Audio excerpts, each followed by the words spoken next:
نحمده ونستعينه ونستغفره ونؤمن به ونتوكل عليه ونعوذ بالله من شرور أنفسنا ومن سيئات أعمالنا من يهده الله فلا مضل له ومن يضلله فلا هادي له ونشهد أن لا إله إلا الله وحده لا شريك له ونشهد أن محمدًا عبده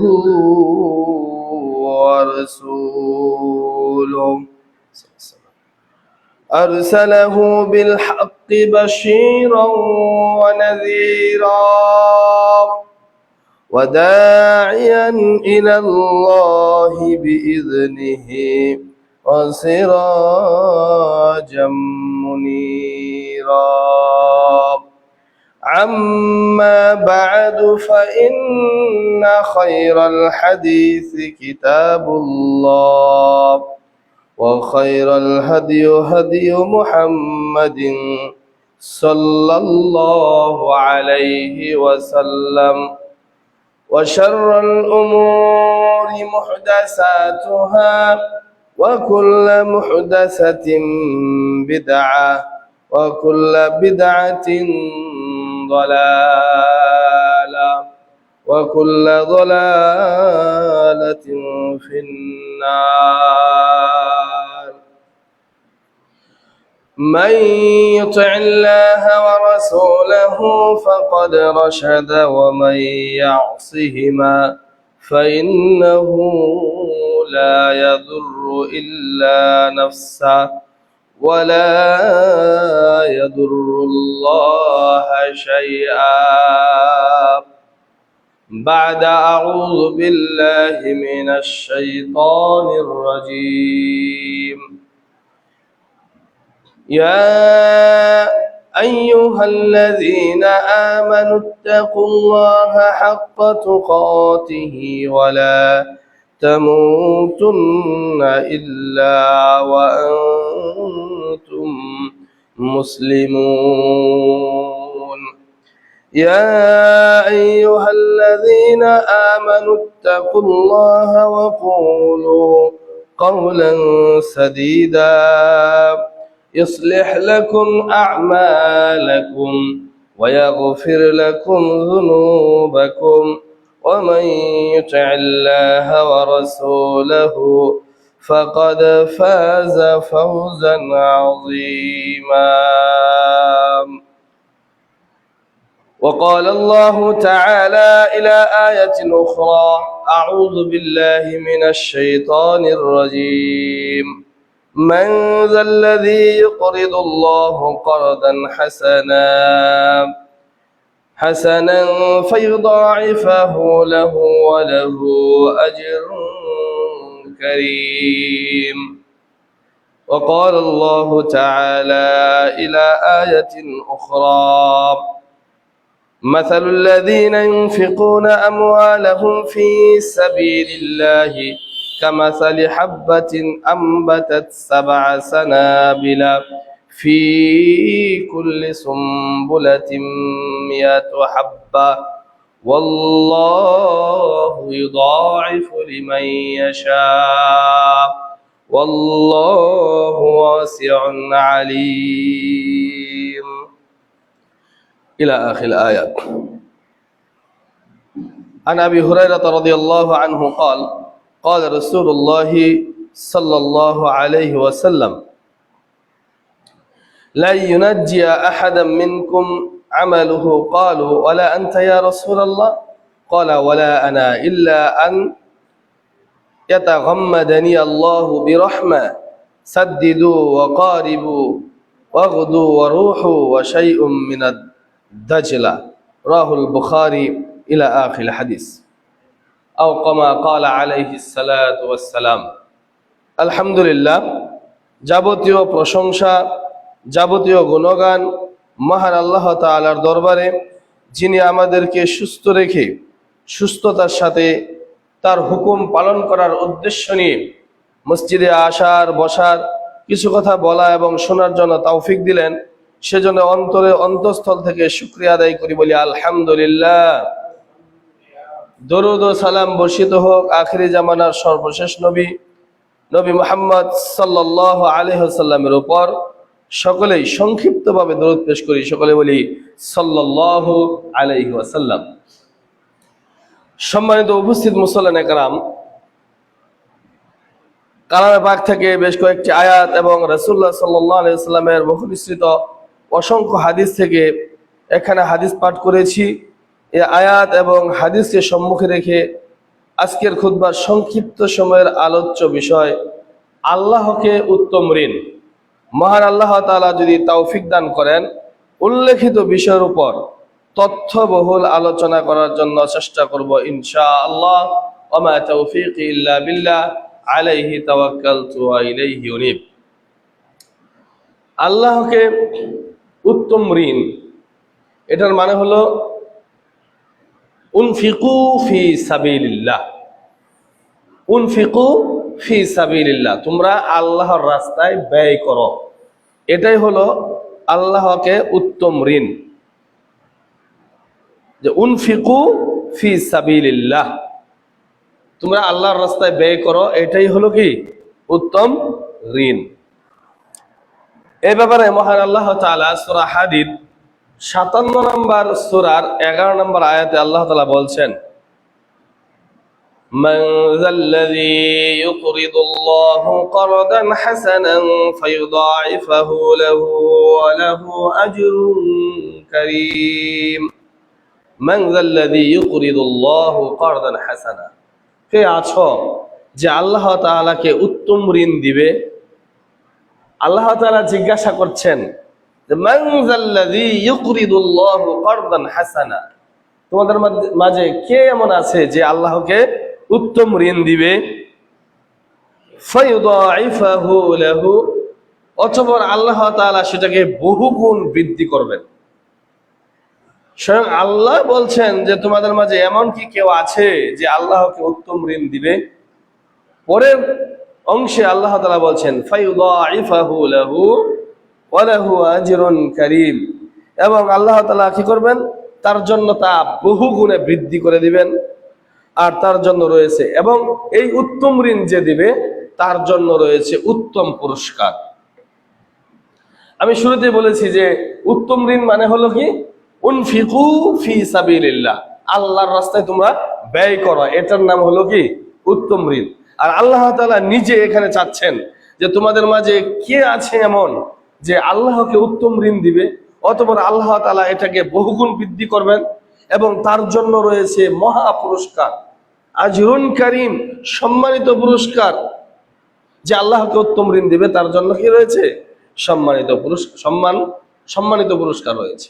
আল্লাহ তাআলা আরো বলছেন সূরা বাকারার 195 নম্বর আয়াত, ওয়া আনফিকু ফি সাবিলিল্লাহি ওয়া লা তুলকু বিআইদিকুম ইলাত তাহলুকা ওয়া আহসিনু ইন্নাল্লাহা ইউহিব্বুল মুহসিনিন।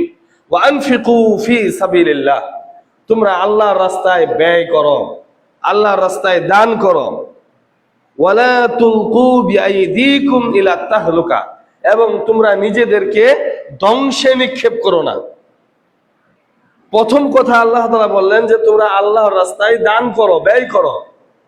দ্বিতীয় কথা বললেন তোমরা নিজেদেরকে ধ্বংসে নিক্ষেপ করো না। তার মানে যারা আল্লাহর রাস্তায় ব্যয় করে না, আল্লাহর রাস্তায় দান করে না, তারা নিজেদেরকে নিজেরাই ধ্বংস করে। আল্লাহ তাআলা পরে বলছেন ওয়া আহসিনু, তোমরা সৎকর্ম করো, ভালো কর্ম করো। ইন্নাল্লাহা ইউহিব্বুল মুহসিনিন, নিশ্চয়ই আল্লাহ তাআলা সৎকর্মশীলদেরকে ভালোবাসেন। অর্থাৎ দান করাটাও সৎকর্মের মাঝে ধর্তব্য, এবং যারা দান করে না তাদেরকে আল্লাহ তাআলা বলছেন যে তোমরা নিজেদেরকে ধ্বংসে নিক্ষেপ করো না, তোমরা সৎকর্ম করো, মানে কি তোমরা দান করো। আল্লাহ তাআলা বলছেন ইন্নাল্লাহা ইউহিব্বুল মুহসিনিন, নিশ্চয় আল্লাহ তাআলা সৎকর্মশীলদেরকে, দানশীলকারীদেরকে ভালোবাসেন। আল্লাহ তাআলা আরো বলছেন সূরা বাকারার 261 নম্বর আয়াতে বলছেন মাসালুল লাযীনা ইউনফিকুনা আমওয়ালাহুম ফী সাবিলিল্লাহ কামাসালি হাববাতিন আমবাতাত সাবআ সানাবিলা ফী কুল্লি সুমবুলাতিন মিয়াতু হাব্বা ওয়াল্লাহু ইউদাঈফু লিমান ইয়াশা ওয়াল্লাহু ওয়াসিউন আলীম। আল্লাহ তাআলা বলছেন যারা দান করে, যারা কি করে, দান করে, তাদের উদাহরণ হলো, তাদের উপমা হলো ধানের ওই শীষের মতো, কামাসালি হাব্বাতিন, ওই ধানের বীজের মতো, ওই বীজের মতো, হাব্বাতিন আমবাতাত সাবআ সানাবিলা, যেখান থেকে 7টি শীষ বের হয়, ওই বীজের মতো, যে বীজ থেকে কি হয় 7টি শীষ বের হয়। কামাসালি হাব্বাতিন আমবাতাত সাবআ সানাবিলা ফি কুল্লি সুমবুলাতিন মিয়াতু হাব্বা, এবং প্রত্যেকটা শীষে 100 করে দানা থাকে। অর্থাৎ একজন দানকারীর উদাহরণ হলো এটা, যে ওই একটা বীজ রোপণ করলে 7টা শীষ বের হয় এবং এক একটা শীষে 100টি করে দানা থাকে। তাহলে কত হলো? 7 দিয়ে 100কে গুণ দিলে হয় 700। কত? 700। অর্থাৎ একটা বীজ থেকে দানা হলো 700। ঠিক একজন লোক 1টি টাকা আল্লাহ রাস্তায় দান করলো, এর বিনিময় হলো 700 নেকি। সুবহানাল্লাহ। শুধু তাই নয়, আল্লাহ তাআলা আরো বলছেন আল্লাহু ইউদাঈফু লিমান ইয়াশা, আল্লাহ তাআলা যাকে চান এর চাইতে আরো বেশি বাড়িয়ে দেন।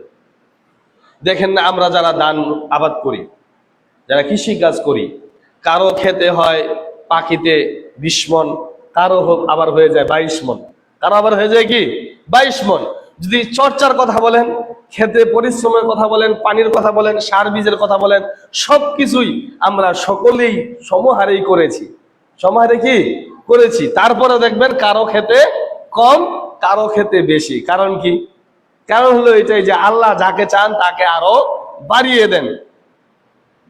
আল্লাহু ওয়াসিউন আলীম, আর আল্লাহ তাআলা প্রশস্তকারী এবং মহাজ্ঞানী, আলীম, প্রজ্ঞাময়। সম্মানিত উপস্থিত মুসল্লিয়ানে কেরাম, তাহলে দানকারীর উদাহরণ হলো এই যে 1 টাকা দান করলে 700 নেকি, এবং এর চাইতে আরো বেশি আল্লাহ তাআলা তাকে বাড়িয়ে দিতে পারেন। আপনি পরীক্ষা করতে পারেন, আপনি 1 বছর আপনার জমি থেকে যে ধান ফলানো হয়, যে ফসল আপনার বাড়িতে আসে, আপনি উসর আদায় করে দেখবেন, আপনার পরের বছর অবশ্যই আল্লাহ তাআলা যেহেতু বলেছেন, অবশ্যই আপনার সেই জমির দান একটু হলেও বৃদ্ধি হবে। কারণ আল্লাহ বলছেন দান বৃদ্ধি করে, দান কি করে? বৃদ্ধি করে, আর সুদ ধ্বংস করে। যদিও দেখা যায় সুদের টাকা সাময়িকভাবে বেশি হচ্ছে, কিন্তু মূলত এটা ধ্বংস হবেই হবে, হওয়ারই। আর দান সেটা বৃদ্ধি করবে। সম্মানিত উপস্থিত মুসল্লিয়ানে কেরাম, সূরা বাকারার 245 নম্বর আয়াতে আল্লাহ তাআলা আরো বলছেন মান যাল্লাযী ইউকরিদুল্লাহু কারদান হাসানান ফায়ুদাঈফাহু লাহু আদআফান কাসীরা ওয়াল্লাহু ইয়াকবিদু ওয়া ইয়াবসুত ওয়া ইলাইহি তুরজাউন। কোন সে ব্যক্তি আছে যে আল্লাহকে উত্তম ঋণ দিবে? কে আছে তোমাদের মাঝে যে আল্লাহকে উত্তম ঋণ দিবে? ফায়ুদাঈফাহু লাহু আদআফান কাসীরা, এবং আল্লাহ তাআলা তাকে এগুলো আরো বেশি রূপে দান করবেন। এমন কে আছে যে আল্লাহকে উত্তম ঋণ দিবে, বিনিময়ে আল্লাহ তাআলা এটা আরো বৃদ্ধি করবেন। ফায়ুদাঈফাহু লাহু আদআফান কাসীরা, এটাকে অনেক গুণে বাড়িয়ে দিবেন আল্লাহ তাআলা। তারপর আল্লাহ বলছেন আল্লাহু ইয়াকবিদু ওয়া ইয়াবসুত, আর আল্লাহই তো সংকীর্ণকারী এবং তিনিই রিজিক প্রশস্তকারী। আল্লাহর রিজিক সংকোচনকারী এবং তিনি কি রিজিক প্রশস্তকারী। আমরা তো মনে করি যে বাজারে দ্রব্যমূল্যের যে ঊর্ধ্বগতি, এখানে মানে মানুষের হাত আছে না, এখানে আল্লাহ তাআলা এটা নির্ধারণ করে। মানুষের পাপ যখন যত বেশি বেড়ে যাবে, দুনিয়ায় বারাকা তত কমে যাবে। বারাকা কি? তত কমে যাবে। যখন ফসলাদি কম হবে তখনই তো স্বাভাবিকভাবে জিনিসের দাম কমে যায়। উৎপাদন যখন কমে যায় তখনই মূল্যের মানে মূল্যস্ফীতি হয়, দাম বেড়ে যায়। আর যখনই কি হয়ে যায়, উৎপাদনটা বেশি হয়, তখনই দেখবেন এই দামটাও অটোমেটিকলি কমে যায়, আপনার আবার কমাতে হয় না। কিন্তু কিছু দুশ্চরিত্র আছে যারা কি করে, এই মূল্যদ্রব্য বাড়ানোর জন্য, দাম বাড়ানোর জন্য স্টক করে। হাদিসের বিধান যদি আপনি শুনেন, আপনি হালাল টাকা দিয়ে ব্যবসা করবেন, কিন্তু আপনার ওই কি বলে স্টক করে রাখার জন্য আপনার এই নিয়তের কারণে আপনার সম্পূর্ণ টাকাই হারাম হয়ে যাবে। যে কোনো পণ্য আপনি বেশি দিন গুদামজাত করে রাখতে পারবেন না। অনেকে গুদামজাত করে রাখে, এই গুদামজাতের একটা নিয়ম আছে। সম্মানিত উপস্থিত মুসল্লিনে কেরাম, তাহলে বলতেছিলাম যে আল্লাহ তাআলা রিজিক প্রশস্তকারী এবং তিনি কি রিজিক সংকোচনকারী। ওয়া ইলাইহি তুরজাউন, জেনে রাখো, এবং তোমরা সকলেই তার কাছে প্রত্যাবর্তন করবে, ফিরে যাবে। দুনিয়াতে আপনি আমি যতই টালবাহানা করি না কেন, একদিন আপনাকে আমাকে আল্লাহ তাআলার কাছে ফিরে যেতেই হবে। যখন আমরা ঘুড়ি উড়াতাম, আপনারা অনেকে ঘুড়ি উড়িয়েছেন, ঘুড়ি উড়ানোর সময় আপনি কি করেন, অনেকগুলো সুতা ছাড়তেই থাকেন, আর ঘুড়ি আকাশে উড়ে, আর ঘুড়ি এভাবে বলে যে যতই করলো আমি আর নিচে নামবো না। কিন্তু যখন আপনি হাতের নাটাই ধরে টান দেন, তখন কিন্তু ঠিকই ঘুড়ি আপনার হাতে চলে আসে। ঠিক আল্লাহ তাআলা আপনাকে আমাকে ছেড়ে দিয়েছেন, কিন্তু সময় যখন হবে, নির্ধারিত সময়, নির্ধারিত ওয়াক্ত যখন আপনার আমার কাছে চলে আসবে, ঠিক তখনই আল্লাহ তাআলার কাছে আপনাকে আমাকে ফিরে যেতে হবে। আল্লাহ তাআলা তাই বলছেন, ওয়া ইলাইহি তুরজাউন, তোমরা আমার কাছেই ফিরে আসবে। সম্মানিত উপস্থিত মুসল্লিনে কেরাম, সূরা মুজাম্মিল ৭৩ নম্বর সূরার ২০ নম্বর আয়াতে আল্লাহ তাআলা বলছেন, ওয়া আকিমুস সালাহ ওয়া আতুজ যাকাহ, তোমরা সালাত প্রতিষ্ঠা করো, ওয়া আতুজ যাকাহ, এবং যাকাত প্রদান করো, ওয়া আকরিদুল্লাহু করদান হাসানা, এবং আল্লাহকে উত্তম ঋণ দাও। আল্লাহকে কি করো? উত্তম ঋণ দাও। প্রথম কথা বললেন সালাত কায়েম করো, দ্বিতীয় কথা বললেন যাকাত প্রদান করো। সালাত আদায় করা ফরজ, যাকাত দেওয়া ফরজ। ওয়া আকরিদুল্লাহ করদান হাসানা, এটা কিন্তু ঐচ্ছিক দান, এটা কিন্তু কিনা ফরজ না, তবে দান করতে হবে। আল্লাহ তাআলা বলছেন এটা, যে আকরিদুল্লাহ করদান হাসানা, তোমরা আল্লাহকে উত্তম ঋণ দাও। ওয়া মা তুকদ্দিমু লিআনফুসিকুম, এবং তোমরা দুনিয়াতে থাকা অবস্থায় যা কিছু পূর্বে পাঠাবে, অর্থাৎ দুনিয়া থাকা অবস্থায় যা কিছু দান করবে, মিন খাইরিন তাজিদুহু ইনদাল্লাহ, এর চাইতে উত্তমটা আল্লাহ তাআলার কাছে তোমরা পেয়ে যাবে। সুবহানাল্লাহ। আমরা দুনিয়াতে টাকা পয়সা দান করব, কিন্তু জান্নাতে পাবো কি? পরকালে পাবো কি? জান্নাত। পরকালে কি পাবো? জান্নাত। এই জন্য আল্লাহ তাআলা বলছেন যে তোমরা সালাত আদায় করো, যাকাত প্রদান করো, এবং আল্লাহকে উত্তম ঋণ দাও। এতে করে কি হবে? যে ওমা তুকদ্দিমু লিআনফুসিকুম, তোমরা যা কিছু পূর্বে পাঠাবে, কর্জে হাসানা দিবে, আল্লাহ তাআলাকে উত্তম ঋণ দিবে, এই উত্তম ঋণের বিনিময়ে তার তোমাদের আল্লাহ তাআলার কাছে মিন তাজিদুহু মিন খাইরিন তাজিদুহু ইনদাল্লাহ, আল্লাহ তাআলার কাছে এর চাইতে উত্তমটা তোমরা পেয়ে যাবে। হুয়া খায়রু ওয়া আ'যামা আজরা, হুয়া খায়রু ওয়া আ'যামা আজরা। আল্লাহ তাআলা বলছেন যে এই প্রতিদানটা কতই না উত্তম, হুয়া খায়র ওয়া আ'যামা আজরা, এই প্রতিদানটা কতই না উত্তম, কতই না মহান। ওয়াস্তাগফিরুল্লাহ, সুতরাং তোমরা আল্লাহ তাআলার কাছে ক্ষমা চাও। ইন্নাল্লাহা গফুরুর রহিম, নিশ্চয়ই তিনি ক্ষমাশীল এবং দয়াবান। অর্থাৎ দুনিয়া থেকে যদি আপনি আমি সামান্য অর্থ করি, আল্লাহর রাস্তায় দান করি, আল্লাহর সন্তুষ্টির জন্য, আল্লাহ তাআলা বলছেন এর চেয়ে বড় প্রতিদান তাদেরকে দেওয়া হবে, এবং সে প্রতিদান কতই না মহান, কতই না উত্তম। সেই প্রতিদান কি? জান্নাত। দুনিয়ার তুলনায় জান্নাতের, এ ব্যাপারে আমরা জান্নাতের বিবরণে আলোচনা শুনেছি যে জান্নাতে চাবুক রাখার যে জায়গাটুকু, ওই জায়গাটুকু যদি আপনি আমি ক্রয় করতে যাই, সারা পৃথিবী যত সম্পদ আছে, মাটির নিচে মাটির উপরে, সকল সম্পদ বিক্রি করে দিলেও জান্নাতে চাবুক রাখার যে জায়গা, ওই জায়গাও ক্রয় করা যাবে না। কিন্তু আমরা 2-4 টাকা দুনিয়া থেকে আল্লাহকে কর্জে হাসানা দেওয়ার মাধ্যমে, আল্লাহর রাস্তায় ব্যয় করার মাধ্যমে ওই জান্নাত ক্রয় করতে পারব।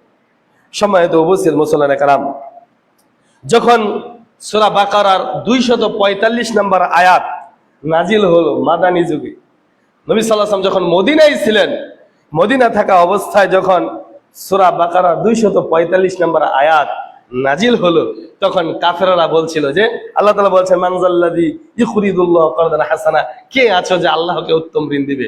তখন কাফের মুশরিকরা বলেছিল যে মুহাম্মদের রব তো ভিখারি, গরিব, আমাদের কাছে ঋণ চায়, আমাদের কাছে টাকা পয়সা চায়। বুঝতে পারছেন? যখন সূরা বাকারার এই 245 নম্বর আয়াত নাজিল হলো, আল্লাহ তাআলা বললেন মানজাল্লাযী ইউকরিদুল্লাহ কারদান হাসানা, তখন কাফাররা বলল যে আল্লাহ আমাদের কাছে উত্তম ঋণ চাইতেছে, টাকা পয়সা চাচ্ছেন, ধন দৌলত চাচ্ছেন, তার মানে মুহাম্মদের রব তো দরিদ্র, ফকির, এজন্য আমাদের কাছে টাকা পয়সা চাচ্ছেন। বুঝতে পারছেন? তখন আল্লাহ তাআলা আয়াত নাজিল করলেন সূরা আলী ইমরান 3 নম্বর সূরা 181 নম্বর আয়াত। আল্লাহ তাআলা বলছেন লাকাদ সামিআল্লাহ কাওলাল্লাযীনা ক্বালু, অবশ্যই অবশ্যই আল্লাহ তাআলা তাদের কথা শুনেন যারা বলে ক্বালু ইন্নাল্লাহা ফাকিরু ওয়া নাহনু আগনিয়া, নিশ্চয় আল্লাহ দরিদ্র এবং আমরাই ধনী। কাফেররা বলেছিল যে আমাদের কাছে আল্লাহ ঋণ চাচ্ছে, তার মানে আল্লাহ গরিব আমরা ধনী। আর আল্লাহ বলছেন যে অবশ্যই আল্লাহ তাআলা তাদের কথা শুনেন যারা বলে ক্বালু ইন্নাল্লাহা ফাকির ওয়া নাহনু আগনিয়া, নিশ্চয় আল্লাহ দরিদ্র গরিব, ওয়া নাহনু আগনিয়া, আর আমরা ধনী।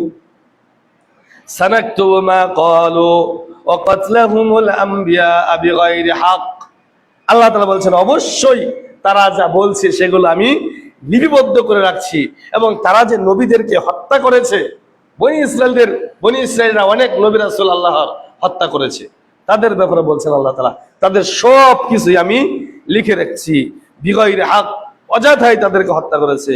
ওয়া নাকুলু যুকু আযাবাল হারিক, আল্লাহ তাআলা বলছেন তাদেরকে কিয়ামতের দিন বলবো দহন জ্বালা গ্রহণ করো। আল্লাহ তাআলা সেদিন বলবো না কুলু, আমি তাদেরকে বলবো যুকু আযাবাল হারিক, কঠিন শাস্তি, দহন জ্বালাকর, শরীর জ্বালাকর শাস্তি আজকে তোমরা গ্রহণ করো।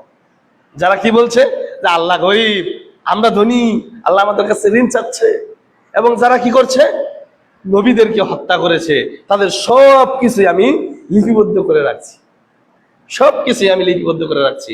তাদেরকে কিয়ামতের দিন হাশরের মাঠে বলবো ওয়া নাকুলু যুকু আযাবাল হারিক, আজকে দহন জ্বালাকর শাস্তি তোমরা গ্রহণ করো।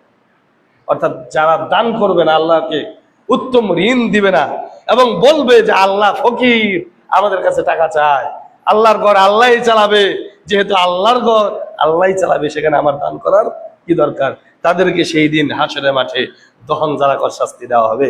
সম্মানিত উপস্থিত মুসল্লিয়ানে কেরাম, এই আয়াত নাজিল হওয়ার পর মদিনাবাসীদের মাঝে 3টা শ্রেণী বের হয়েছিল। কয়টা শ্রেণী বের হয়েছিল? 3টা শ্রেণী। তাদের এক শ্রেণী ছিল এরকম যে আল্লাহ দরিদ্র হয়ে গেছে, আমাদের কাছে ঋণ চায়, অর্থাৎ আল্লাহর রাস্তায় 1 টাকাও দান করলো না। আরেকটা শ্রেণী এরকম হয়েছিল যে দ্বিতীয় ভাগ ছিল এরকম, আল্লাহর রাস্তায় এমন গুরুত্ব না দিয়ে অলসতাবশত পিছিয়ে থাকতো, মানে এই আয়াতকে তেমন গুরুত্ব দিত না। এক শ্রেণী তো অস্বীকারই করে বসলো যে আমরা আল্লাহ রাস্তায় দিব না, আরেক শ্রেণী গুরুত্ব না দিয়ে অলসতাবশত তারা বসেই রইল।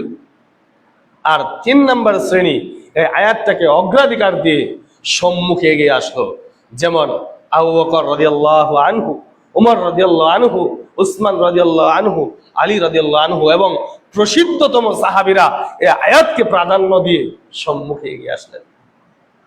হাদিস প্রমাণ করে তাবুকের যুদ্ধের সময় 9ম হিজরিতে যখন তাবুকের যুদ্ধ সংগঠিত হলো, তখন নবী সাল্লাল্লাহু আলাইহি ওয়াসাল্লাম ঘোষণা দিলেন যে কার কি আছে নিয়ে আসো।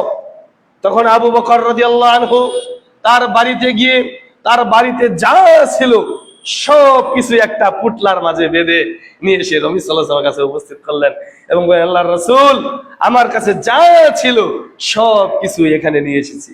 নবী সাল্লাল্লাহু আলাইহি ওয়াসাল্লাম বললেন তোমার বাড়িতে কি রেখে এসেছো? তখন বলে আমার বাড়িতে কিছুই নেই, শুধু আল্লাহ এবং তার রাসূলকে রেখে এসেছি। সুবহানাল্লাহ। উমর রাদিয়াল্লাহু আনহু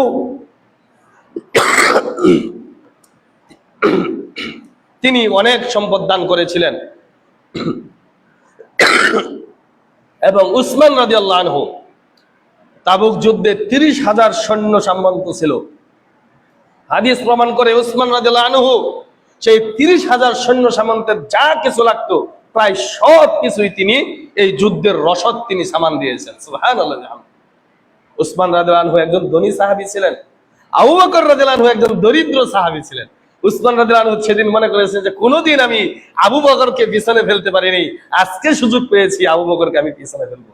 কিন্তু নবী সাল্লাল্লাহু আলাইহি সাল্লাম আবু বকর রাদিয়াল্লাহু আনহুর ওই কথায় যে আমি আমার বাড়িতে আল্লাহ এবং তার রাসূলকে রেখে এসেছি, এজন্য নবী সাল্লাল্লাহু আলাইহি সাল্লাম বলেন যে আবু বকরের দান প্রাধান্য পেয়ে গিয়েছে। এবং উসমান রাদিয়াল্লাহু আনহু এই দান করার কারণে নবী সাল্লাল্লাহু আলাইহি সাল্লাম বলেছিলেন যে মা আদর ইবনে আফফান মা আমিলা বা'দাল ইয়াউমি বিইরাদ্দিদুহা মিরারান। আজকে উসমান রাদিয়াল্লাহু আনহু যা দান করলেন, ইবনে আফফানের ছেলেকে আর কোনো কিছুই পিছনে ফেলতে পারবে না। আর উসমান রাদিয়াল্লাহু আনহু আজকে যে কাজ করলেন, ইবনে আফফান মানে কি? উসমান রাদিয়াল্লাহু আনহুর পিতার নাম ছিল আফফান, এজন্য উসমান ইবনে আফফান, এই উসমান ইবনে আফফান রাদিয়াল্লাহু আনহুকে আর কেউ পিছনে ফেলতে পারবে না। নবী সাল্লাল্লাহু আলাইহি ওয়াসাল্লাম এই কথাটা আনন্দে অতিশয্যে বারবার বলতেছিলেন, গণনার বাইরে তিনি বলতেইছিলেন যে উসমান ইবনে আফফানকে আর কিছুই কোনোদিন পিছনে ফেলতে পারবে না, আর কিছুই কোনোদিন পিছনে ফেলতে পারবে না। তিরমিজির 3701 নম্বর হাদিসে নবী সাল্লাল্লাহু আলাইহি ওয়াসাল্লাম এই উসমান রাদিয়াল্লাহু আনহুর এই দানের জন্য তাকে উপাধি দিয়েছিলেন মাজজিহু হাইসুল আসরা। নবী সাল্লাল্লাহু আলাইহি ওয়াসাল্লাম তাকে উপাধি দিয়েছিলেন কি বলে? যে তাবুক যুদ্ধের রসদ যোগানদাতা। যেহেতু উসমান রাদিয়াল্লাহু আনহু 30,000 সৈন্য সামর্থ্যের রসদের সবচেয়ে বেশি অংশটা দিয়েছেন, এজন্য তার একটা উপাধি দেওয়া হয়েছিল সেই দিন। সেই উপাধির নাম হলো তাবুক যুদ্ধের রসদ যোগানদাতা। দেখেন সাহাবীদের দান।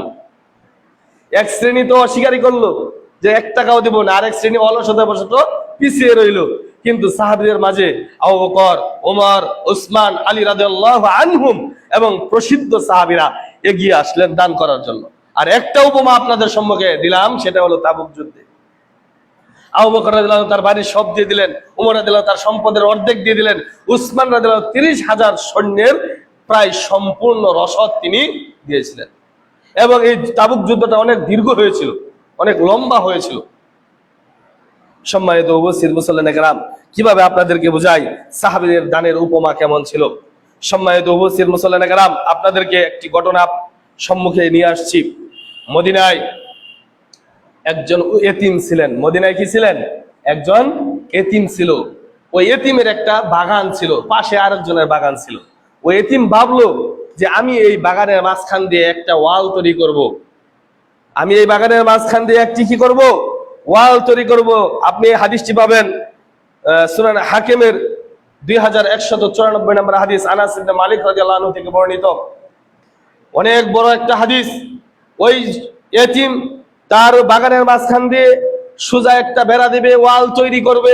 বেড়া দিতে গিয়ে দেখে যে অন্যের ওই আর পাশাপাশি যে ক্ষেতের মালিক, বাগানের মালিক, ওই বাগানের একটা গাছ ওয়ালের মাঝখানে পড়েছে।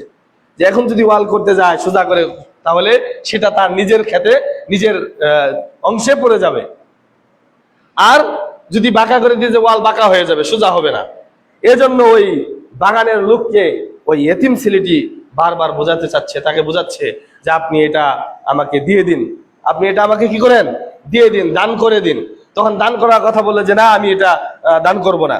তখন ওই বালকটি, এতিম বালকটি তাকে বলছেন যে দান যদি না করেন তাহলে আমার কাছে এটা বিক্রি করেন, আমি কিনে নিব।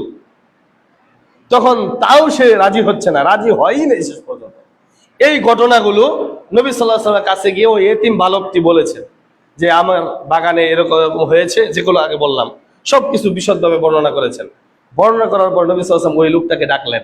এতিম বালকটি ওই লোকটিকে ডেকে নিয়ে আসলেন। নিয়ে আসার পর নবী সাল্লাল্লাহু আলাইহি ওয়াসাল্লাম তাকে প্রস্তাব দিলেন। সে আগের মতো প্রস্তাব ফিরিয়ে দিলেন। বারবার প্রস্তাব দেওয়ার পর ফিরিয়ে দিলেন। শেষ পর্যন্ত নবী মুহাম্মদ সাল্লাল্লাহু আলাইহি ওয়াসাল্লাম বললেন, তোমার এই একটা গাছের বিনিময়ে আল্লাহ তাআলা জান্নাতে এর চাইতে বেশি উত্তম একটা খেজুর গাছ দান করবেন। তারপরেও তুমি এই এতিম বালকটাকে এই গাছটা তুমি দিয়ে দাও, দান করে দাও। তারপরেও ওই লোকটি না করলেন যে না, এটা দেওয়া যাবে না। সাহাবীরা সকলেই আপনারা যেমন আলোচনা শুনতেছেন, রাসূলুল্লাহ সাল্লাল্লাহু আলাইহি ওয়াসাল্লাম সাহাবীরা এইভাবে আলোচনা শুনতেছেন। তখন ওই লোকটি যখন না করে ফেললো, তখন রাসূল সাল্লাল্লাহু আলাইহি ওয়াসাল্লাম আর কোনো কথাই তো থাকে না, জান্নাতে গাছের কথা বললো। তখন ওইখানে উপস্থিত ছিল আবু দাহদা রাদিয়াল্লাহু আনহু। দাহদার পিতা, যার আসল নাম ছিল সাবেত ইবনু দাহদা, তার নাম ছিল কি সাবেত। ওই সাহাবী এগিয়ে আসলেন নবী সাল্লাল্লাহু আলাইহি ওয়াসাল্লামের কাছে, এসে বললেন, আল্লাহর রাসূল, এই অফারটা কি শুধু ওই ব্যক্তির জন্য নাকি আরো কারোর জন্য আছে? ওই অফারটা কি ওই ব্যক্তির জন্যই, যে ওই গাছটা যদি সে দান করে তাকে জান্নাতে গাছ দেওয়া হবে, খেজুরের গাছ দেওয়া হবে? এই অফারটা কি শুধু ওই ব্যক্তির জন্য নাকি সকলের জন্য? তখন নবী সাল্লাল্লাহু আলাইহি ওয়াসাল্লাম আবু দাহদা রাদিয়াল্লাহু আনহুকে বললেন যে এটা সকলের জন্য। আবু দাহদা রাদিয়াল্লাহু আনহুর দুইটা খেজুর বাগান ছিল। কয়টা খেজুর বাগান? একটা হলো উঁচু ভূমিতে, আরেকটা ছিল নিচু ভূমিতে। যেটা নিচু ভূমিতে, এখানে এটা খেজুর বাগান মদিনাতে প্রসিদ্ধ খেজুর ছিল। সকলেই আকাঙ্ক্ষা করতো এরকম একটা বাগান আমাদের হোক, এবং ওই বাগানের খেজুরের চাহিদা ছিল খুব বেশি, এবং ওই খেজুর বাগানে একটা কূপ ছিল, এবং আবু দাহদা রাদিয়াল্লাহু আনহু ওই বাগানে বসবাস করার জন্য তার পরিবার নিয়ে একটা সুন্দর করে ঘরবাড়ি নির্মাণ করেছে। তখন এই আয়াতকে প্রাধান্য দিয়ে বা এই ঘটনাকে প্রাধান্য দিয়ে যখন নবী সাল্লাল্লাহু আলাইহি ওয়াসাল্লাম বললেন যে তোমাকে উত্তম খেজুরের বাগান দেওয়া হবে, এক খেজুর গাছ দেওয়া হবে, তুমি এই একটা গাছ দান করে দাও, তখন আবু দাহদা রাদিয়াল্লাহু আনহু নবী সাল্লাল্লাহু আলাইহি ওয়াসাল্লাম বললেন, হে আল্লাহর নবী, আমি তাকে প্রস্তাব দিচ্ছি এই একটা গাছ আমাকে আমার কাছে সে বিক্রি করুক, এর বিনিময়ে আমার ওই 600 গাছের যে খেজুরের বাগান আছে ওই বাগানটা দান করলাম, সেখানে কূপ আছে, সেই কূপটাও আমি তাকে দিয়ে দিব, সেখানে বসবাস করার জন্য বাড়ি নির্মাণ করেছি, সেই বাড়িটাও আমি তাকে দিয়ে দিব, আপনি কি রাজি আছেন? তখন ওই ব্যক্তিটি রাজি হলেন, যে এমন সুন্দর একটা বাগান মদিনার সকলেই তো চায় আবু দাহদার মতো আমার একটা বাগান থাকুক। তোমার খেজুরের যে চাহিদা, এই চাহিদাটা সকলেই আকাঙ্ক্ষা করে, সকলেই চায় তোমার বাগানের খেজুর। ঠিক আছে, আমি তোমাকে ওই একটা গাছ তোমার কাছে বিক্রি করে দিলাম, এই 600 গাছের বাগান, একটা কূপ এবং বাড়ির বিনিময়ে। আবু দাহদা রাদিয়াল্লাহু আনহু তাকে ওই বাগানগুলো বুঝিয়ে দিলেন। কি করলেন? বুঝিয়ে দিলেন, আর একটা গাছ নিয়ে নিলেন, এবং ওই গাছটা আবু দাহদা বললেন যে এই গাছটা যুবক, এই 3 যুবককে বললেন, আজ থেকে তোমার, তুমি গ্রহণ করো। অর্থাৎ 600 গাছের বিনিময়, একটা কূপের বিনিময়, একটা বাসস্থানের বিনিময়ে একটা খেজুর গাছ ক্রয় করলেন। কিসের আশায়? আল্লাহর নবী সাল্লাল্লাহু আলাইহি ওয়াসাল্লাম বলেছেন জান্নাতে তার জন্য উত্তম একটা খেজুরের বাগান দেওয়া হবে। তখন নবী সাল্লাল্লাহু আলাইহি ওয়াসাল্লাম এই দান করার পর বলছেন, আবু দাহদার জন্য জান্নাতে কাদি কাদি অসংখ্য খেজুর গাছ অপেক্ষা করছে। সুবহানাল্লাহ। আবু দাহদা রাদিয়াল্লাহু আনহু বাড়িতে ফিরে গেলেন। বাড়িতে ফিরে গিয়ে বাগানে প্রবেশ না করে বাহির থেকে ডাকছে, হে উম্মে দাহদা, হে দাহদার মা, বের হয়ে আসো, বের হয়ে আসো। তখন আবু দাহদার স্ত্রী উম্মে দাহদা আশ্চর্য হয়ে গেল যে প্রতিদিন তো আবু দাহদা ঘরের ভিতরে চলে আসে, আজকে কেন বাগানের বাহিরে থেকে আমাকে ডাকছে? তখন আবু দাহদাকে জিজ্ঞাসা করলেন, আপনি বাইরে কেন ভিতরে চলে আসেন? তখন আবু দাহদা রাদিয়াল্লাহু আনহু উম্মে দাহদাকে বললেন, আবু দাহদার স্ত্রীকে বললেন, শোনো, আমি এই 600 খেজুরের গাছ, একটা কূপ এবং আমাদের এই বাসস্থানের বিনিময়ে জান্নাতের একটা খেজুর গাছ ক্রয় করেছি, আমি এগুলো বিক্রয় করে দিয়েছি জান্নাতের একটা খেজুর গাছের জন্য, বের হয়ে আসো, বের হয়ে আসো। তখন উম্মে দাহদা আবু দাহদা রাদিয়াল্লাহু আনহুকে উদ্দেশ্য করে বললেন, স্বামী, আপনি আজকের ব্যবসায় খুবই লাভবান হয়েছেন। সুবহানাল্লাহ। স্ত্রী দেখেন, স্বামী যেমন স্ত্রী তেমন। আজকের বাজারে বর্তমানে যদি 1000 টাকা দান করে এসে স্ত্রীকে বলেন, তাহলে সংসারই চলে না, তেল সাবানি ঠিক মতো দিতে পারেন না, আর আপনি 1000 টাকা দান করে আসছেন। আর আবু দাহদার স্ত্রী বললেন, আপনি আজকের ব্যবসায় সবচেয়ে বেশি লাভবান হয়েছেন। এই ছিল সাহাবীদের দানের উপমা। আর আমি 10 টাকা দান করতে কার্পণ্য করি। 10 টাকা দান করতে আপনার আমার ভয় হয় যে টাকা 1000 টাকা থেকে 10 টাকা কমে গেল, 100 টাকা থেকে 10 টাকা কমে গেল। কিন্তু একটা খেজুর গাছের বিনিময়ে সে কি করলেন? 600 খেজুর গাছ, একটা কূপ, একটা বাড়ি দিয়ে দিলেন। তার সেটা কোথায়? জান্নাতের একটা খেজুর গাছ। সম্মানিত উপস্থিত মুসল্লিনে কেরাম, কিভাবে আপনাদেরকে বুঝাই যে কিভাবে দান করলে আল্লাহ তাআলা, কিভাবে দান করতে হয়। দানের কথা বললে আল্লাহ তাআলা আপনার আমার কাছে উত্তম ঋণ চাচ্ছেন, এর বিনিময়ে আল্লাহ তাআলা এর চাইতে আরো উত্তম দিবেন। আল্লাহ তাআলা আরো বলছেন সূরা আলী ইমরান 92 নম্বর আয়াত, লান তানালু বিররা হাত্তা তুনফিকু মিম্মা তুহিব্বুন ওয়া মা তুনফিকু মিন শাইইন ফাইন্নাল্লাহা বিহি আলিম। লান তানালুল বিররা, তোমরা কখনোই নেকি হাসিল করতে পারবে না, হাত্তা তুনফিকু মিম্মা তুহিব্বুন, যে জিনিসটা তোমাদের কাছে সবচেয়ে বেশি পছন্দের সেই জিনিস থেকে তোমরা ব্যয় না করবে। আপনার আমার কাছে ধন দৌলত টাকা পয়সা সবচেয়ে বেশি প্রিয়, এখান থেকে যদি আমরা ব্যয় না করি তাহলে আমরা কখনোই নেকি হাসিল করতে পারবো না। ওমা তুনফিকু মিন শাইই ফাইন্নাল্লাহা বিআলিম, তোমরা যা কিছু ব্যয় করো সব কিছুর ব্যাপারে আল্লাহ তাআলা জানেন। ফাইন্নাল্লাহা বিহি আলিম, নিশ্চয়ই আল্লাহ তাআলা এগুলোর ব্যাপারে সব কিছুই জানেন। অর্থাৎ আপনার আমার দান করতে হবে উত্তম জিনিসটা। কিছুদিন আগে বলেছিলাম যে আমরা অনেক সময় এমন ভাবে দান করি, ওই দান আমরা যে ধান আবাদ করি, ধান আবাদ করার পর সকল ভালো ভালো ধান ঘরে উঠাই নেওয়ার পর ওই খেরের নিচে যেটা থাকে ওই এইগুলা মাদ্রাসার জন্য থাক, ফকির মিসকিনদের জন্য থাক না। আল্লাহ তাআলা বলছেন লান তানালুল বিররা হাত্তা তুনফিকু মিম্মা তুহিব্বুন, তোমরা ততক্ষণ পর্যন্ত নেকি হাসিল করতে পারবে না যতক্ষণ পর্যন্ত তোমাদের পছন্দনীয় ভালোবাসার জিনিস থেকে ব্যয় না করতে পারবে। অর্থাৎ যেটা সবচেয়ে বেশি আপনার পছন্দ সেখান থেকে দান করতে হবে। আপনি ভাবছেন আজকে 500 টাকা পকেটে আছে, আমাকে 2-4 দিন আর ওই 500 টাকা দিয়ে চলতে হবে। আপনার কাছে খুবই কষ্ট হবে ওখান থেকে 10 টাকা দান করলে, তখনই আপনার দান করতে হবে। ওই 500 টাকা থেকে দান করতে হবে, আপনার ওইটাই সম্বল, ওই সম্বল থেকে দান করতে হবে। তার মানে কি আপনার কাছে বেশি মূল্যবান যেটা সেখান থেকে যদি আপনি দান করেন তাহলে আপনাকেও আল্লাহ তাআলা বেশি মূল্যায়ন করবেন, বেশি নেকি দান করবেন। সুবহানাল্লাহ। সম্মানিত উপস্থিত মুসল্লিনে কেরাম, আল্লাহ তাআলা আপনার আমার কাছে উত্তম ঋণ চান। যেমন ভাবে একটা হাদিসে এসেছে, আবু হুরায়রা রাদিয়াল্লাহু আনহু থেকে বর্ণিত, মুসলিমের 2559 নম্বর হাদিস। হাশরের মাঠে আল্লাহ তাআলা বান্দাদেরকে উদ্দেশ্য করে বলবেন, ইয়া ইবনে আদম, হে আদম সন্তান, মারিস্তু ফালাম তাইদনি, আমি অসুস্থ ছিলাম, তুমি আমাকে দেখতে আসো নাই। আমরা তো টাকা পয়সা দান করাটাকেই শুধু দান মনে করি, শুধু টাকা পয়সা না, আল্লাহর রাস্তায় সময় দেওয়াটাও একটা দান, আল্লাহর মসজিদ ঘর ঝাড়ু দেওয়াটাও একটা দান, মসজিদে এসে 2-4টা কোরআন হাদিসের আলোচনা শোনানো এটাও আল্লাহর সময় দান, এটাও একটা দান। আল্লাহ নবী সাল্লাল্লাহু আলাইহি ওয়াসাল্লাম বলেছেন, যে ব্যক্তি এক সকাল এবং এক বিকাল আল্লাহর রাস্তায় সময়টা ব্যয় করলো, সে আসমান জমিনে যা কিছু আছে সকল কিছু দান করে দিলে যত নেকি হয় তত নেকি হাসিল করলো। সুবহানাল্লাহ।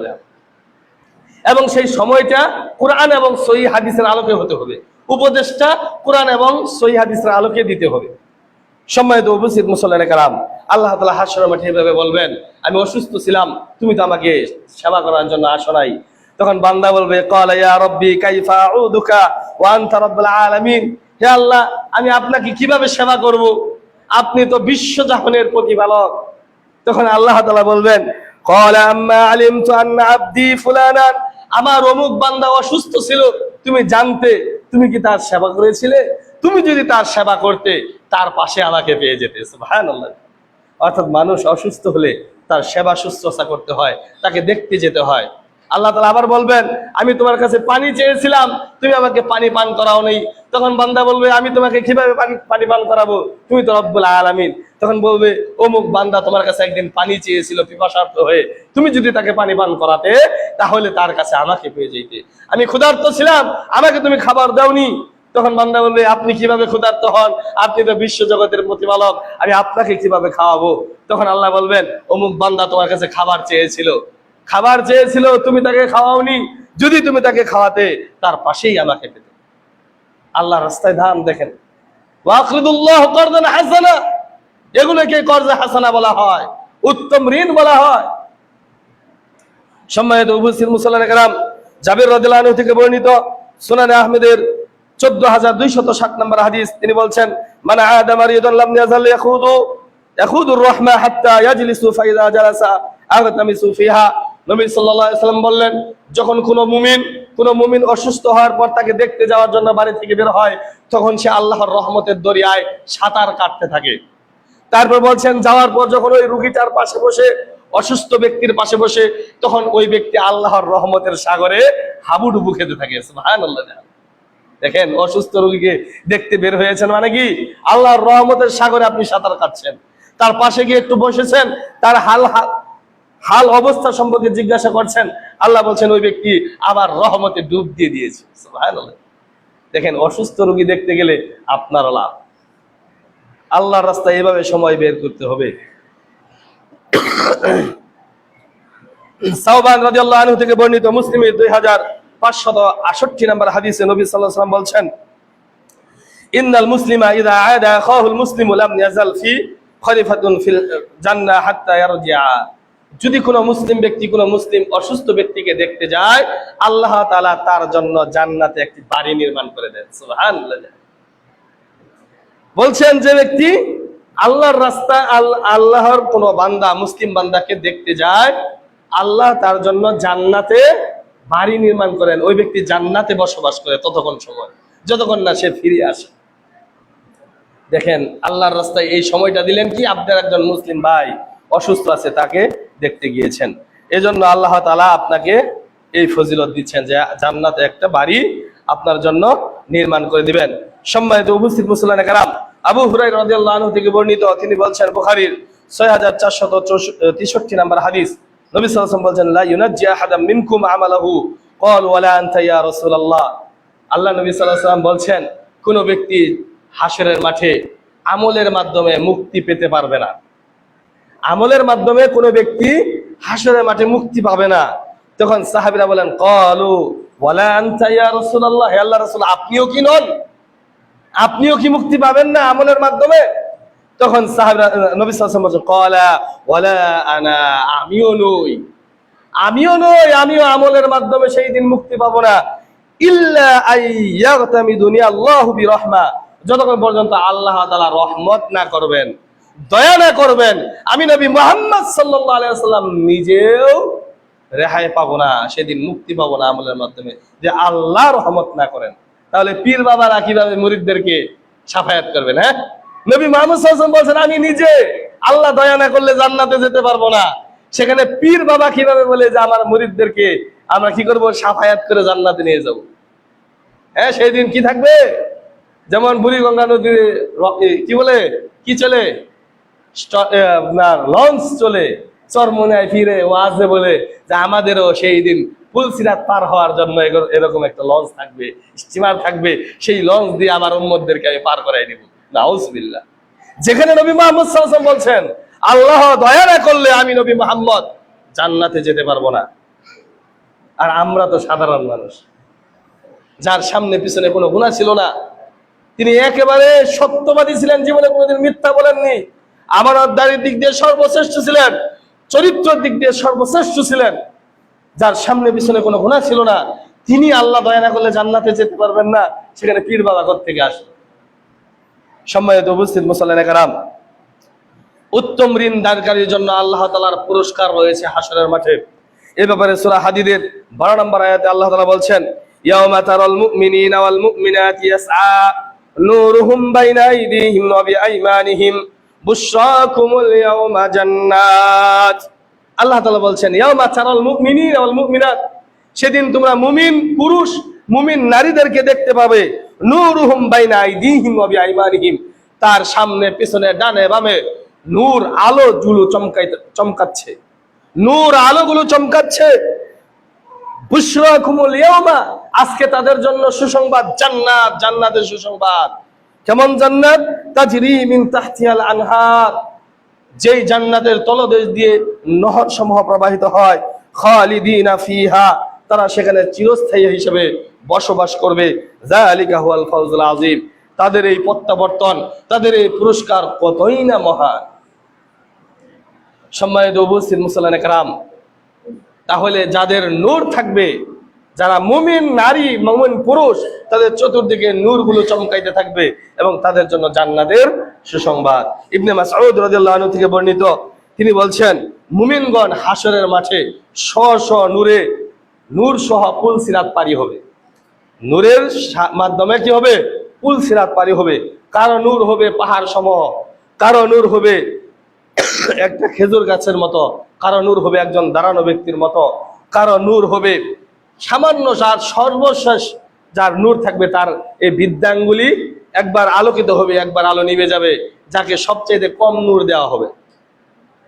সম্মানিত উপস্থিত মুসল্লিয়ানে কেরাম, সূরা হাদীদের 15 নম্বর আয়াত পর্যন্ত 13, 14, 15 নম্বর আয়াত আল্লাহ তাআলা বলছেন, ইয়াউমা ইয়াকুলুল মুনাফিকুনা ওয়াল মুনাফিকাতু লিল্লাযিনা আমানু উনজুরুন নাখতাবিস মিন নূরিকুম কিলা ইরজিউ ওয়ারাআকুম ফালতামিসু নূরা। মহান আল্লাহ তাআলা বলছেন, সে হাসরের মাঠে বিভীষিকাময় অবস্থার সময় যারা মুনাফিক থাকবে, যারা মুনাফিক হবে, তাদের অবস্থা হবে এরকম, ইয়াউমা ইয়াকুলুল মুনাফিকুনা ওয়াল মুনাফিকাত, মুনাফিকরা সেই দিন বলতে থাকবে, নারী পুরুষ বলবে, তোমরা আমাদের জন্য একটু অপেক্ষা করো। ওই মুমিন নারীদেরকে উদ্দেশ্য করে বলবে, পুরুষদেরকে উদ্দেশ্য করে বলবে যে তোমরা আমাদের জন্য একটু অপেক্ষা করো, নাকতাবিস মিন নূরিকুম, তোমাদের আলো থেকে আমাদেরকে একটু আলো দাও, আমরা একটু আলো গ্রহণ করি।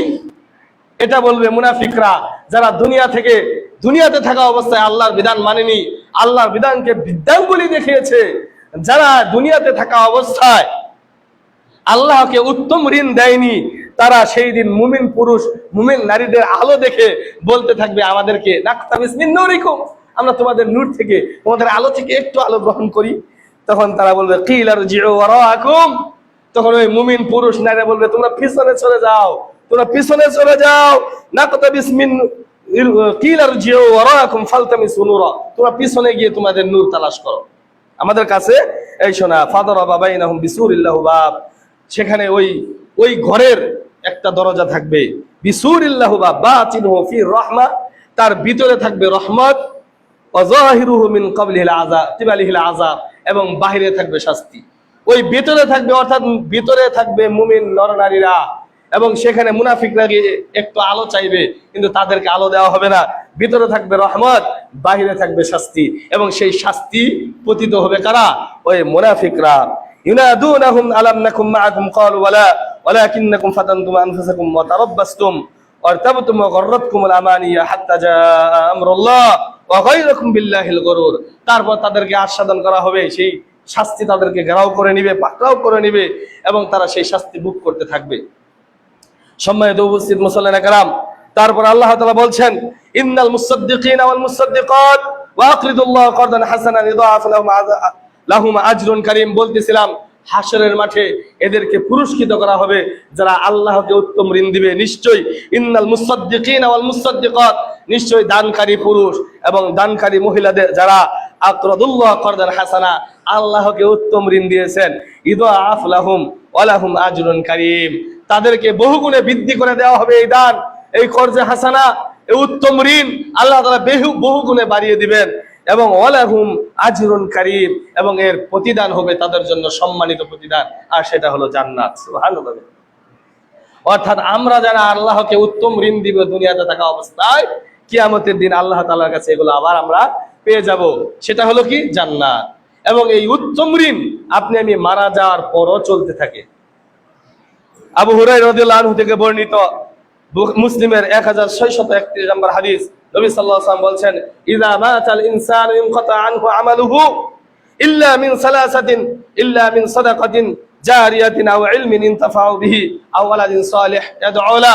নবী মুহাম্মদ সাল্লাল্লাহু আলাইহি ওয়াসাল্লাম বলছেন ইযা মাতাল ইনসান, যখন কোনো মানুষ মারা যায় তখন তার সকল আমল বন্ধ হয়ে যায়, ইল্লা বিসালাসা, তবে তিনটা আমল ব্যতীত।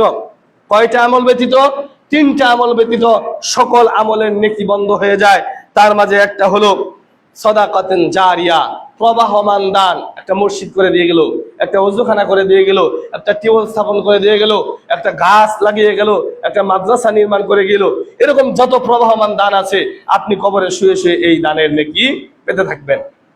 উপকারী বিদ্যা, আপনি মানুষকে এমন বিদ্যা দিয়েছেন, শিখিয়েছেন, মসজিদে প্রবেশ করা দেওয়া আপনি একজনকে শিখিয়েছেন, সূরা ফাতিহা আপনি শিক্ষা দিয়েছেন, যতদিন সে সূরা ফাতিহা তেলাওয়াত করবে, এটা উপকারী ইলম, উপকারী বিদ্যা, সে আপনি কবরে শুয়ে শুয়ে আপনি দুনিয়া থেকে চলে গিয়েছেন, নেকি পেতে থাকবেন। সুবহানাল্লাহ।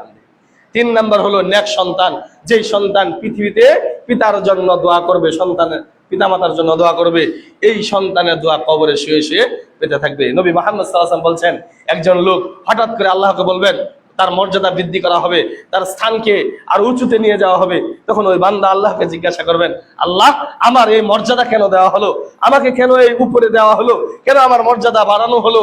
তখন আল্লাহ তাআলা বলবেন, তুমি যে দুনিয়াতে নেক সন্তান রেখে এসেছিলে, তোমার যে সন্তান সন্ততি ছিল, তুমি যে ধন সম্পদ রেখে এসেছিলে, সেই সন্তানেরা তোমার ওই রেখে আসা সম্পদ থেকে তোমার মাগফিরাতের জন্য, তুমি যাতে জান্নাতে ভালো থাকো, পরকালে ভালো থাকো, কবরে যাতে ভালো থাকো, এজন্য তোমার মাগফিরাতের জন্য দান করেছে, এজন্য তোমার মর্যাদা আজ বৃদ্ধি পেয়ে গিয়েছে।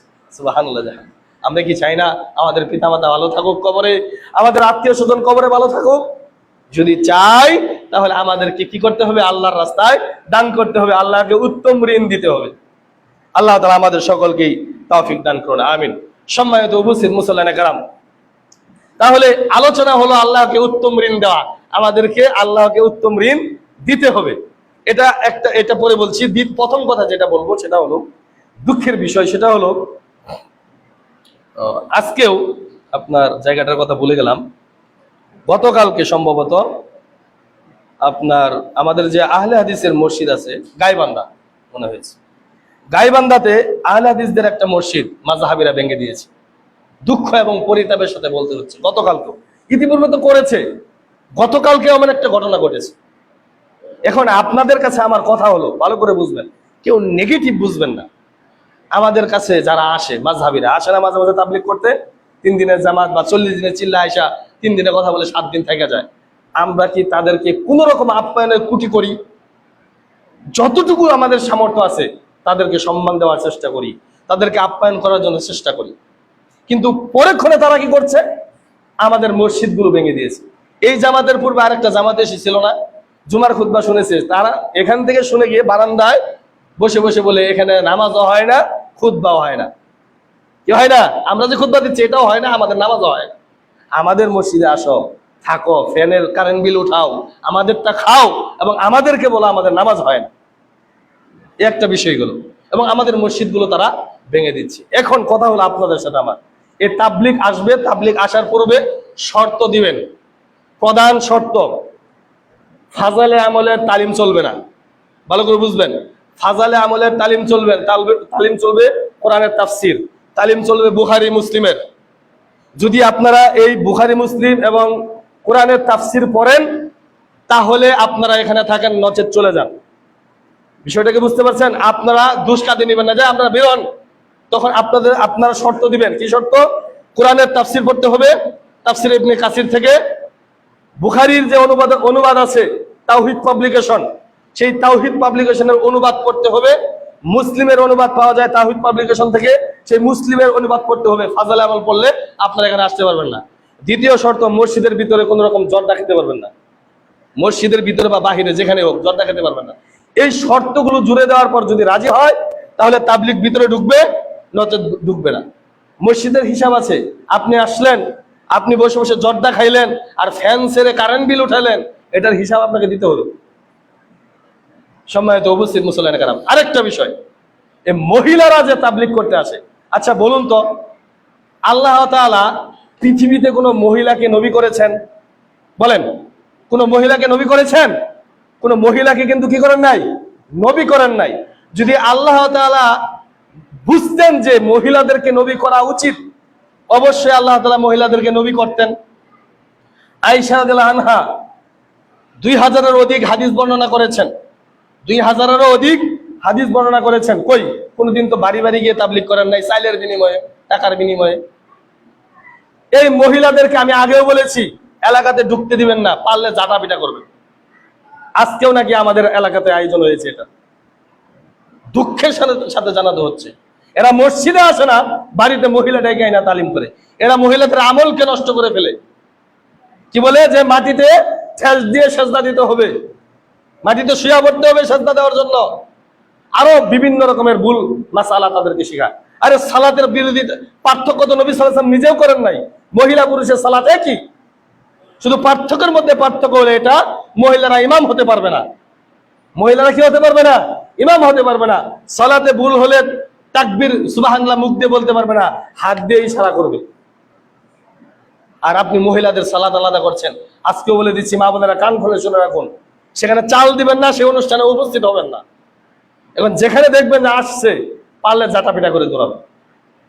যদি মহিলাদেরকে নবী করা প্রয়োজন থাকতো, তাদেরকে দাওয়াতি কাজ মাঠে করার প্রয়োজন থাকতো, তাহলে নবী মুহাম্মদ সাল্লাল্লাহু আলাইহি ওয়াসাল্লাম নিজে, আল্লাহ তাআলা নিজে একজন নবী বানাতেন মহিলা থেকে। তাহলে কেন তারা মাঠে ঘাটে এইভাবে দাওয়াতি কাজ করবে? আর যারা 40 দিনে চিল্লা দিচ্ছেন, আপনার স্ত্রীকে কে দেখে? 40 দিনের জন্য আপনি বের হলেন, কে দেখে আপনার স্ত্রীকে? আল্লাহ তাআলা বলছেন, ইয়া আইয়ুহাল্লাযীনা আমানু কু আনফুসাকুম ওয়া আহলিকুম নারা। হে ইমানদারগণ, তোমরা যারা ঈমান এনেছো, আগে নিজে বাঁচো জাহান্নাম থেকে, তারপর পরিবারকে বাঁচাও। আপনি চিল্লাই যে বসে আছেন, এদিক দিয়ে আপনার স্ত্রী অপকর্ম করে বেড়াচ্ছে। পরকীয়ার সাথে জড়িত, আমি বলছি না হয়, কিন্তু হতে কতক্ষণ? আপনার স্ত্রী চকে গিয়ে ছাগল নাড়াচ্ছে, গরু নাড়াচ্ছে, লাফিয়ে চিল্লা দিয়ে।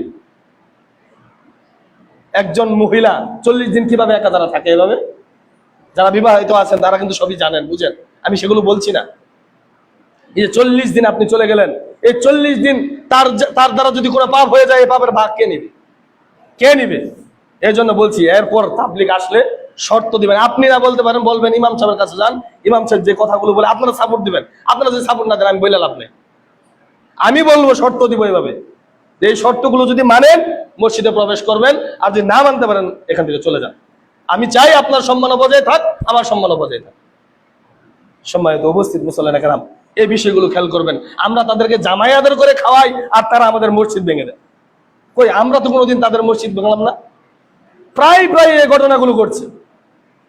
আমরা কি কোনোদিন তাদের সাথে খারাপ আচরণ করেছি? ইতিহাস প্রমাণ দিতে পারবে না, তারা কোনোদিন প্রমাণ দিতে পারবে না। নবী সাল্লাল্লাহু আলাইহি ওয়াসাল্লাম তো দাওয়াতের কাজ করেছেন। মক্কা নগরী, মক্কাতে ছিলেন তিনি।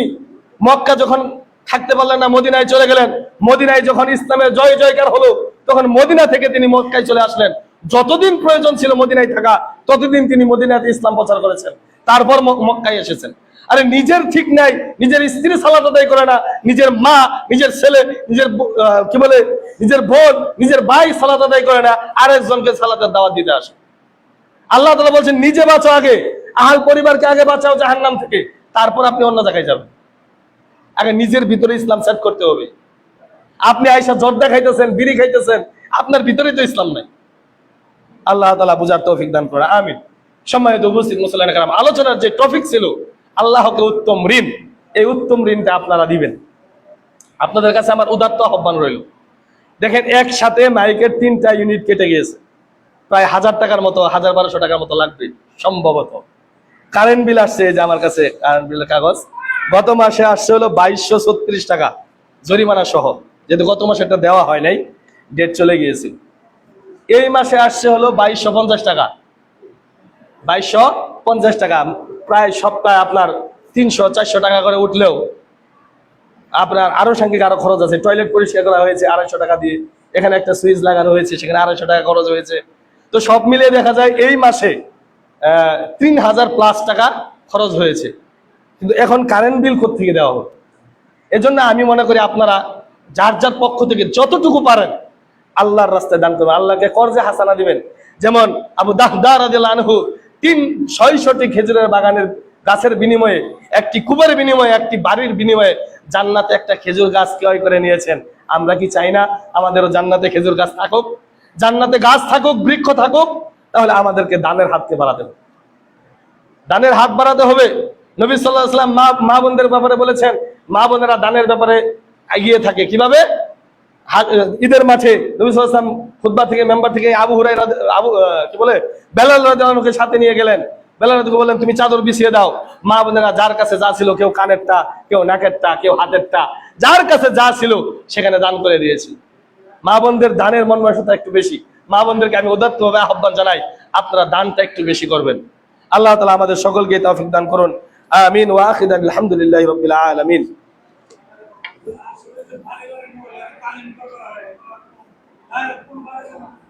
সেটাই তো বললাম, এখন যাদের তালিম শোনা প্রয়োজন আপনারা আমাদেরকে জানাবেন, আমরা প্রয়োজনে একটা তালিম ব্যবস্থা করবো মসজিদে। আপনারা পর্দার ভিতরে থাকবেন, আমি বাইরে থেকে বলবো কি কি প্রশ্ন আমাকে বলবেন। এটা স্বাভাবিক না, সহজ বিষয় না। এই মহিলাদেরকে এলাকায় আসতে দেওয়া হবে না, কারণ এরা আসলেও, আমি যেটা, হ্যাঁ সেটাই। ইন্নাল হামদুলিল্লাহ নাহমাদুহু ওয়া নাস্তাঈনুহু ওয়া নাস্তাগফিরুহু, আম্মা বা'দ, আউযু বিল্লাহি মিনাশ শাইতানির রাজীম। ইন্নাল্লাহা ওয়া মালাইকাতাহু ইউসাল্লুনা আলান নবী ইয়া আইয়ুহাল্লাযীনা আমানু সাল্লু আলাইহি ওয়া সাল্লিমু তাসলিমা। সকলে দরুদ ইব্রাহিম পড়েন। আল্লাহুম্মা সাল্লি আলা মুহাম্মাদ ওয়া আলা আলি মুহাম্মাদিন কামা সাল্লাইতা আলা ইব্রাহিম ওয়া আলা আলি ইব্রাহিম ইন্নাকা হামিদুম মাজিদ। আল্লাহুম্মা বারিক আলা মুহাম্মাদ ওয়া আলা আলি মুহাম্মাদিন কামা বারাকতা আলা ইব্রাহিম ওয়া আলা আলি ইব্রাহিম ইন্নাকা হামিদুম মাজিদ। ربنا ظلمنا أنفسنا وإن لم تغفر لنا وترحمنا لنكونن من الخاسرين। আমিন। হে আল্লাহ, আমরা গুনাহগার, আপনি আমাদের জীবনের সমস্ত গুনাহ খাতাগুলি মাফ করে দিন। আমিন। হে আল্লাহ, আমাদের মধ্যে যারা অসুস্থ আছে আল্লাহ, আপনি তাদেরকে সুস্থতা দান করে দিন। আমিন।